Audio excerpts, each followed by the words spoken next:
A warm welcome to another episode of SciencePunk explains the frame budget approach. So, after our recent dives into energy, entropy, and information, it all kind of boils down to this one huge question. If a system is always trapped within its own physical rules, its own bookkeeping, how much can it really truly know about its own state? And look, before you think we're about to drift off into some abstract philosophical haze, let me just stop you right there. This is not that. The frame budget approach demands a concrete, operational answer. We are talking about the hard physics of self-access. Okay, here's the game plan. We'll start with the question itself, then get into the physics of access. We'll tackle this idea of the inner mirror, see what happens when information gets lost, and then wrap it all up with the FBA's final questions on the whole thing. All right, let's jump right in. We know from our last discussions that systems are constantly processing information as they evolve. But how does a system get information about itself? That's the real puzzle here. To even begin to answer that, we have to go back to the core DNA of the FBA.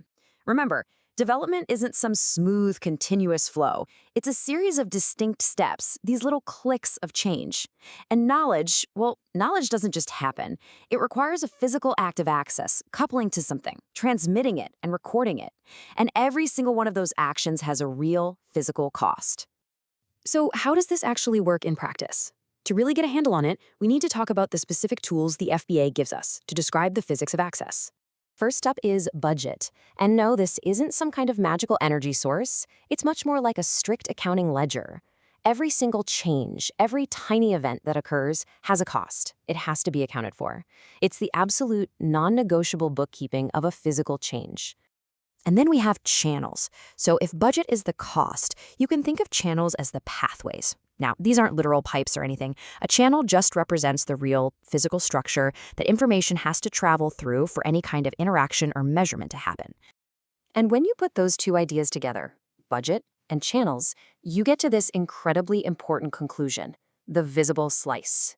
See, because any act of knowing costs budget and has to go through a physical channel, a system can never see its own state completely. It just can't. It only ever gets access to an operationally reachable piece of the whole thing. It's always a partial view. Now, this idea of a visible slice is so powerful because it just completely shatters our normal, intuitive idea of self-knowledge. We have this tendency to think we can just look inward and see everything perfectly, like we're looking in a flawless mirror. I mean, look at the difference here. Our common sense view is on the left, this idea that knowing yourself is this passive, total, and instantaneous act of looking. But the FBI reality over on the right is just radically different. It's not passive looking, it's active measurement. It's not total knowledge, it's that partial, visible slice.